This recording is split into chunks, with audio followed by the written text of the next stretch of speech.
Hello बच्चों, मैं स्मिता बिजलवान स्वागत करती हूँ आपका आईसीटी वर्चुअल क्लासरूम में।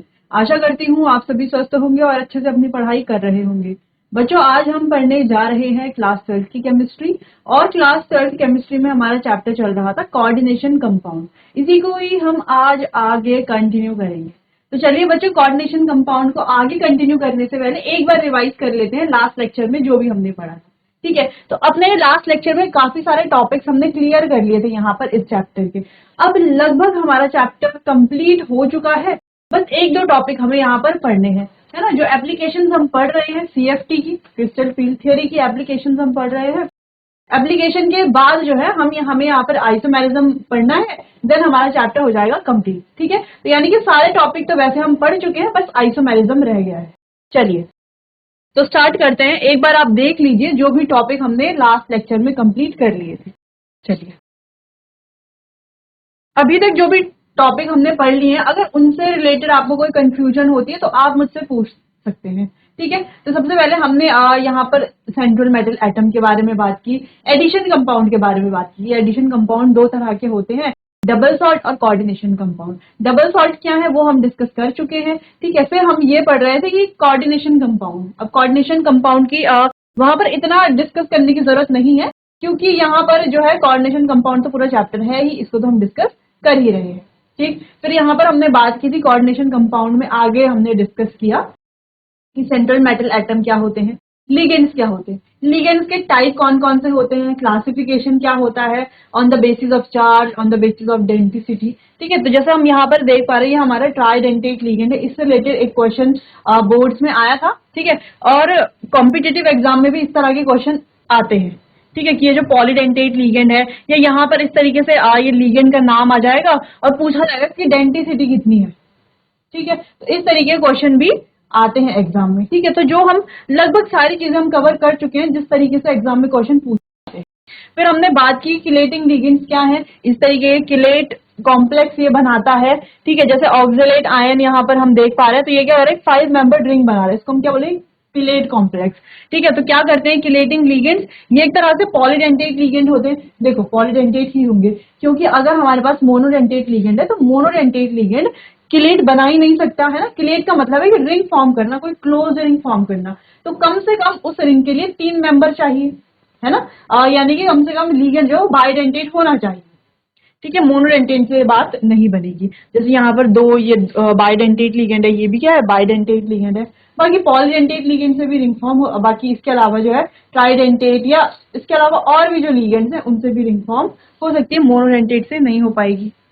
चलिए, फिर यहाँ पर किलेटिंग लिगेंड की स्टेबिलिटी के बारे में बात की थी, फ्लेक्सीडेंटेट लिगेंड, एम्बीडेंटेट। अच्छा, एम्बीडेंटेट लिगेंड से भी क्वेश्चन जो है एग्जाम में पूछा जाता है। चलो, एम्बीडेंटेट लिगेंड से भी क्वेश्चन पूछा जाता है कि एम्बीडेंटेट लिगेंड क्या होता है, डेफिनेशन आ सकती है या एग्जाम्पल लिखने के लिए आ सकते हैं, इस तरीके का क्वेश्चन आ सकता है। तो यहाँ पर देखो, which have more than one donor side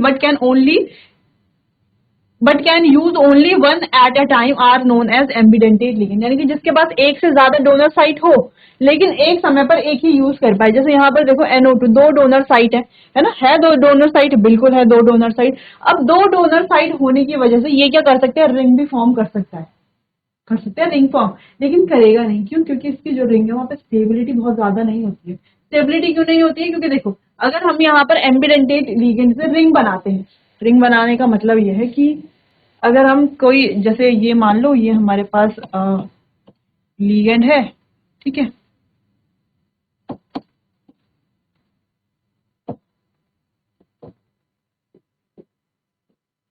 ये हमारे पास मेटल है। तो हम देखें तो यहाँ पर बन तो रही है ना 1 2 3, यानी कि एक 3 मेंबर रिंग तो बन रही है। लेकिन यहाँ पर क्या होता है, जो एंगल स्ट्रेन होता है, एंगल स्ट्रेन बहुत ज्यादा हाई होता है, जिस वजह से स्टेबिलिटी जो बन रहा है ना उसकी स्टेबिलिटी क्या होती है, कम हो जाती है। तो ऐसा कंपाउंड हमें बनाना ही क्यों है, जिसकी स्टेबिलिटी कम हो, है ना। स्टेबिलिटी कम वाला कंपाउंड बनाएंगे क्यों, बना इसलिए रहे हैं ताकि वो स्टेबल हो। ठीक है, चलो क्लियर है। तो ये कैसा है, एक एम्बीडेंटेट लिगेंड है, एक समय पर जो है एक ही डोनर साइड इसकी यूज होगी। ठीक है, चलो फिर ऑक्सीडेशन नंबर कैसे फाइंड करते हैं, इफेक्टिव एटॉमिक नंबर कैसे फाइंड करते हैं, कोऑर्डिनेशन इफेक्टिव एटॉमिक नंबर कैसे फाइंड करते हैं, इजी फॉर्मूला है, क्या है, Z, यानी कि एटॉमिक नंबर प्लस 2 इंटू जितने नंबर ऑफ लीगेंड है माइनस ऑक्सीडेशन नंबर कर लेंगे। फिर कोऑर्डिनेशन नंबर फाइंड कर लिया था। नोमेनक्लेचर हमने देख लिया था कि कैसे नोमेनक्लेचर किया जाएगा, कैसे नेमिंग की जाएगी। काफी क्वेश्चन हमने यहाँ पर कर लिए थे। फिर वर्नर्स थ्योरी के बारे में बात कर रहे थे। यहाँ पे प्राइमरी वैलेंसी, सेकेंडरी वैलेंसी क्या होती है ये हमने डिस्कस किया था। चलो फिर वैलेंस बॉन्ड थ्योरी, और वैलेंस बॉन्ड थ्योरी क्या क्या बताती है ये तो डिस्कस कर ही लिया था, क्वेश्चन भी कर लिए थे। लेकिन इंपॉर्टेंट ये भी था कि ये क्या नहीं बताती है, यानी कि वैलेंस बॉन्ड थ्योरी की लिमिटेशंस क्या है ये भी डिस्कस किया था, और वर्नर थ्योरी की लिमिटेशंस भी डिस्कस कर ली। ठीक है, अब ये जो इसकी ये जो लिमिटेशंस हैं, ड्रॉबैक में लिमिटेशंस है, इनको जो है सीएफटी अच्छे से समझा देती है। ठीक है, तो यहाँ पर सीएफटी में हमने देखा सिमेट्रिकल फील्ड और अनसिमेट्रिकल फील्ड क्या होता है। सिमेट्रिकल फील्ड में जो डीजेनरेसी है वो मेंटेन रहती है, जबकि अनसिमेट्रिकल फील्ड में क्या हो जाता है, यहाँ पर डीजेनरेसी मेंटेन नहीं रहती है, ये क्या हो जाते हैं, स्प्लिटिंग होती है यहाँ पर। ठीक है, क्या शो करते हैं ये, डीजेनरेसी लॉस हो जाती है और ये स्प्लिटिंग शो करते हैं, जिसको हम क्रिस्टल फील्ड स्प्लिटिंग बोलते हैं। बाकी हमने स्प्लिटिंग यहाँ पर देख लिया था ऑक्टाहेड्रल कॉम्प्लेक्स में। अच्छा, बैरी की स्पेलिंग जो है आप करेक्ट कर लेंगे, BARRY।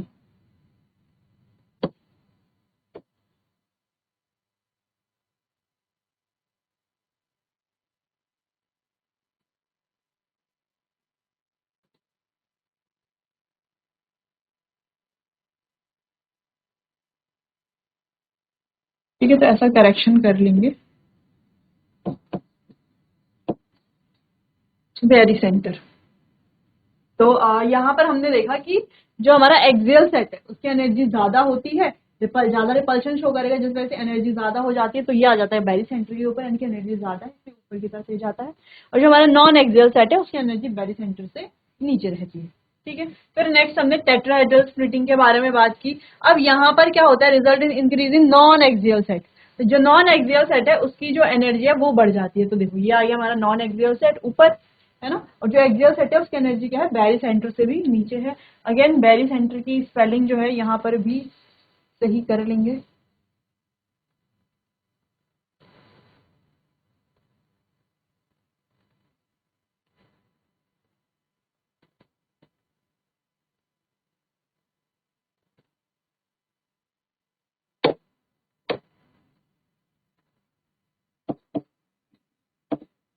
चल क्लियर। फिर यहाँ पे स्क्वायर प्लेनर एडिशन हमने पढ़ लिया था कि स्क्वायर प्लेनर में स्प्लिटिंग कैसे होती है। अब यहाँ पर भी देखो इतनी स्प्लिटिंग तो ऑक्टाहेड्रल जैसी है, ऑक्टाहेड्रल जैसी है।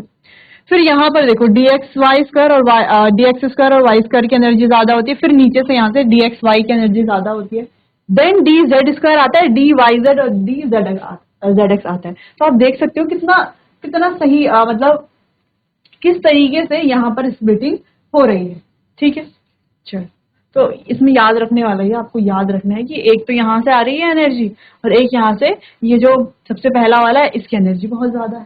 ठीक है, चलिए, तो आप ऐसे याद रख सकते हो कि दोनों की एनर्जी, यानी कि इसका पहला और इसका जो पहला है ऑर्बिट, इनकी एनर्जी क्या है, ज्यादा है। तो इसके पहले यानी कि dx स्क्वायर वाई स्क्वायर, फिर इसका पहला यानी कि dxy, उसके बाद यहाँ से आएगा dz स्क्वायर और बाकी ये आ जाएंगे। क्लियर है, तो इस तरीके से आप देखो ऐसे लिख भी सकते हो, ये पहला ये आ जाएगा, दूसरा ये आएगा, देन तीसरा ये आएगा, चौथे नंबर पे तो ये आ जाएगा चौथे पांचवें नंबर पर।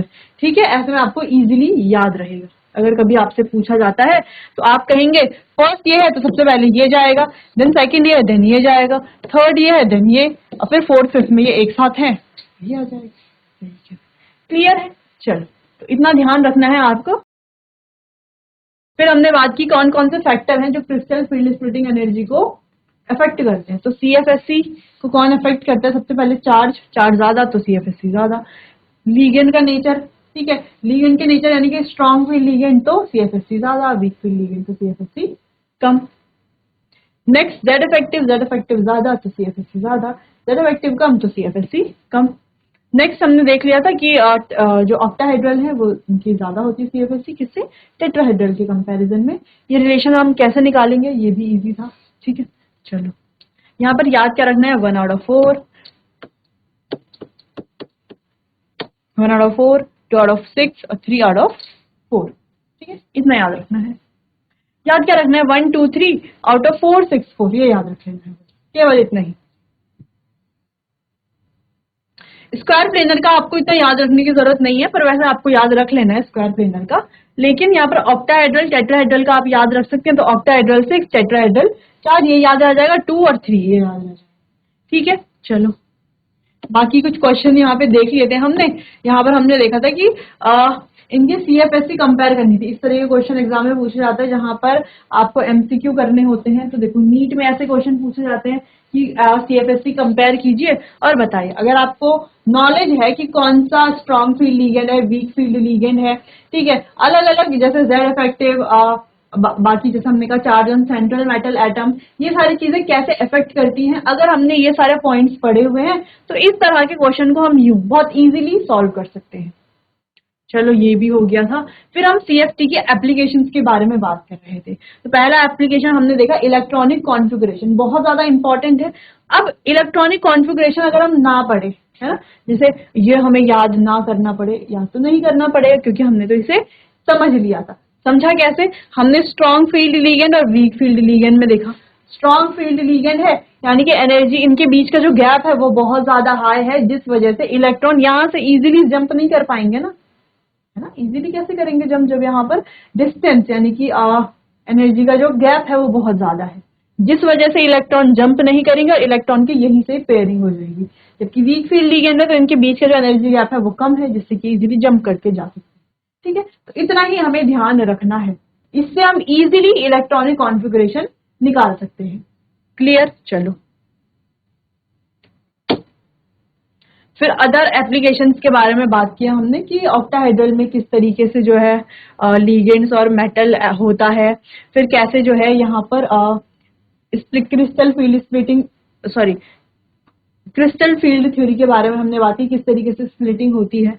ठीक है, सेम ऐसा ही हमने ऑक्टाहेड्रल के केस में तो पढ़ लिया और टेट्राहेड्रल के केस में भी पढ़ा।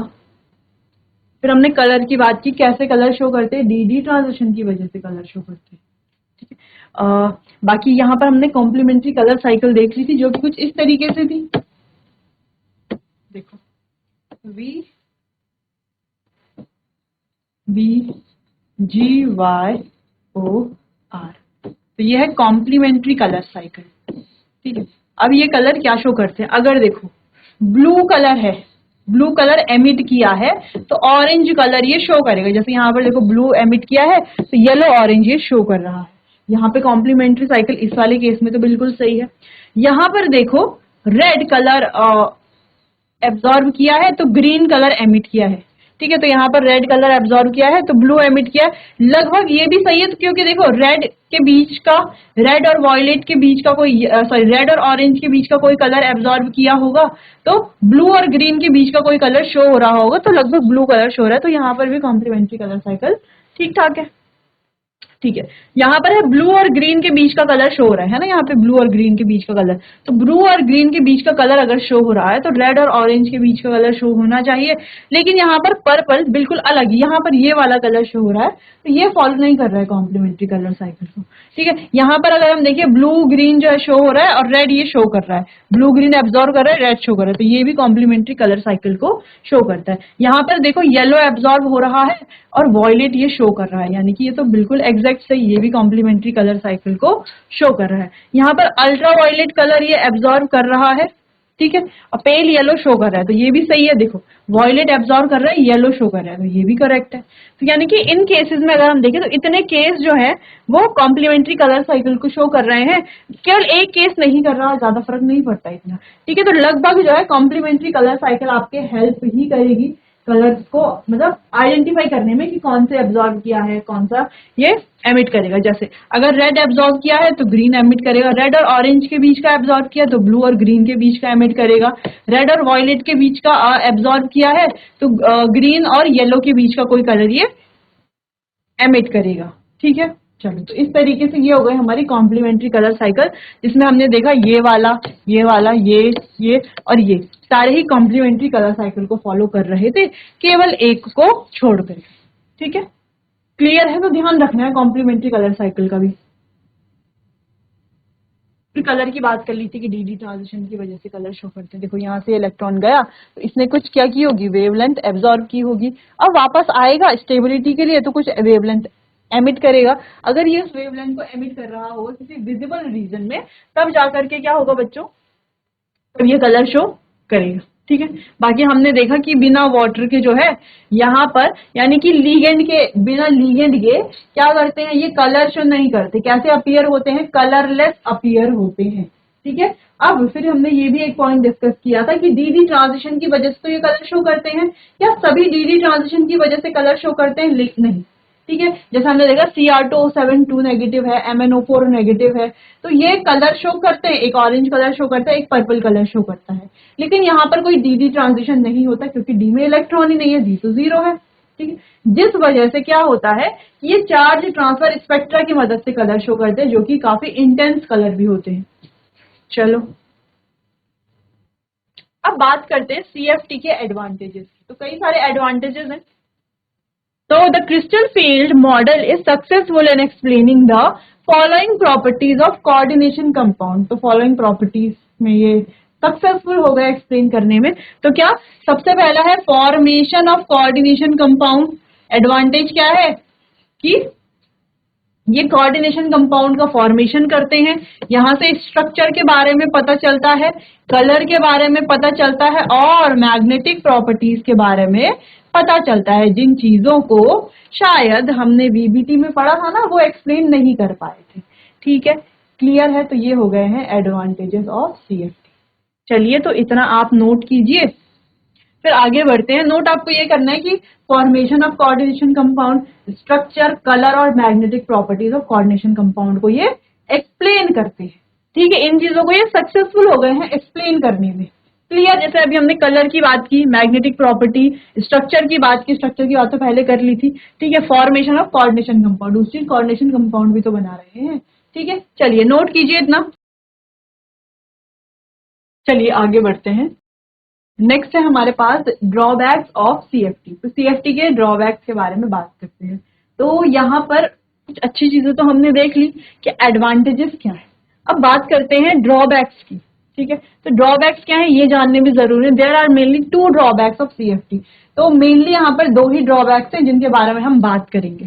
ठीक है, negatively charge ligand should repel the d electrons of metal more strongly as compare to neutral ligand. क्या होना चाहिए था कि जो नेगेटिवली चार्ज लिगेंड है वो रिपेल करनी चाहिए थे डी इलेक्ट्रॉन को, है ना, उनको डी इलेक्ट्रॉन को रिपेल करना चाहिए था more strongly as compared to neutral electron. We know that greater the repulsion, larger will be the splitting of d orbital and such a ligand will be strong field ligand. But actually तो क्या होता, ज्यादा repulsion होता D electron अगर negatively charge है ligand, तो metal से क्या होता है यहाँ पर रिपल्शन होता। ठीक है, न्यूट्रल लिगेंड के कंपैरिजन में रिपल्शन ज्यादा होता, ज्यादा रिपल्शन होता जिससे कि स्प्लिटिंग ज्यादा होती, है ना, स्प्लिटिंग ज्यादा होती तो वो जो लीगेंड होता वो कैसा होता है, एक स्ट्रॉन्ग फील्ड लीगेंड होगा। लेकिन एक्चुअली में क्या होता है, जो नेगेटिवली चार्ज लीगेंड है जैसे FCl, ये सारे क्या है, वीक फील्ड लीगेंड है। whereas neutral ligand like NH3, CO etc strong field ligand, this could not be explained by CFT। इसको CFT एक्सप्लेन नहीं कर पाई। तो ये बहुत इंपॉर्टेंट पार्ट है। इंपॉर्टेंट इसीलिए क्योंकि आपने खुद भी सोचा होगा कि नेगेटिवली चार्ज लिगेंड अगर है तो जो इन्हें क्या करना चाहिए, डी इलेक्ट्रॉन का रिपल्शन शो करना चाहिए, है ना, should ripple the D electron of metal. Metal की जो डी इलेक्ट्रॉन है उन्हें रिपेल करना चाहिए था न्यूट्रल लिगेंड के कंपैरिजन में। जिससे क्या होता कि रिपल्शन अगर ज्यादा हो रहा होता, रिपल्शन ज्यादा होता जिससे कि क्या होता, स्प्लिटिंग ज्यादा होती डी ऑर्बिटल की, और ये क्या बन जाता है कि स्ट्रॉन्ग फील्ड लिगेंड बनते। जैसे स्ट्रॉन्ग फील्ड लिगेंड कर भी रहे थे, ज्यादा स्प्लिटिंग कर रहे थे, है ना, ज्यादा स्प्लिटिंग तो कर रहे थे स्ट्रॉन्ग फील्ड लिगेंड। हमने देखा ना कि जो CFSE है, CFSE है वो डायरेक्टली प्रोपोर्शनल है किसके, नेचर ऑफ लिगेंड के, है ना, नेचर ऑफ लिगेंड। यानी कि सिंपल सी बात है कि स्ट्रॉन्ग फील्ड लिगेंड है तो ज्यादा CFSE होगी, यानी कि ज्यादा गैप होगा, ज्यादा स्प्लिटिंग हो रही होगी। और अगर वीक फील्ड लिगेंड है तो कम गैप और कम स्प्लिटिंग हो रही होगी। ठीक है, सिंपल। तो यहाँ पर क्या होना चाहिए था कि जो नेगेटिवली चार्ज लिगेंड है वो स्ट्रॉन्ग फील्ड लिगेंड होने चाहिए थे, लेकिन ऐसा नहीं होता। जो नेगेटिवली चार्ज लिगेंड होते हैं एक्चुअल में वो वीक फील्ड लिगेंड है। ठीक है। जबकि जो न्यूट्रल लिगेंड है जैसे कि NH3CO ये स्ट्रॉन्ग फील्ड लिगेंड है, यहाँ पर स्प्लिटिंग ज्यादा हो रही है, तो इस चीज को CFT एक्सप्लेन नहीं कर पाई। ये इंपॉर्टेंट पॉइंट है पहला। दूसरा है द CFT metal ligand bond is considered purely ionic. तो यहाँ पर जो मेटल और लिगेंड के बीच का बॉन्ड है ये कंसिडर किया जाता है purely ionic, but actually they exhibit, but actual में अगर हम देखें तो ये क्या एग्जिबिट करते हैं, कोवेलेंट कैरेक्टर ऑल्सो। ठीक है, तो ये क्या करते हैं, कोवेलेंट कैरेक्टर भी एग्जिबिट करते हैं, लेकिन इसको भी CFT कुड नॉट एक्सप्लेन, इसको भी CFT एक्सप्लेन नहीं कर पाए। तो दो चीजों को एक्सप्लेन नहीं कर पाए कि अगर जो नेगेटिवली चार्ज लिगेंड है वो रिपल्शन करेंगे, ठीक है, तो जहां पर क्या होना चाहिए था, उन्हें स्ट्रॉन्ग फील्ड लिगेंड बनना चाहिए था, क्योंकि ज्यादा रिपल्शन का मतलब है ज्यादा एनर्जी का गैप, यानी कि ज्यादा रिपल्शन का मतलब यही तो हुआ कि वो एनर्जी गैप ज्यादा होगा, जिससे कि हमें स्ट्रॉन्ग फील्ड लिगेंड में इंक्लूड करना चाहिए था। लेकिन एक्चुअल में ये क्या होते हैं, वीक फील्ड लिगेंड होते हैं, जबकि जो NH3CO है ये स्ट्रॉन्ग फील्ड लिगेंड होता है। तो इसका कोई बहुत अच्छा एक्सप्लेनेशन यहाँ पर नहीं दिया गया। ठीक है, ऐसा क्यों होता है ये एक्सप्लेन नहीं किया गया।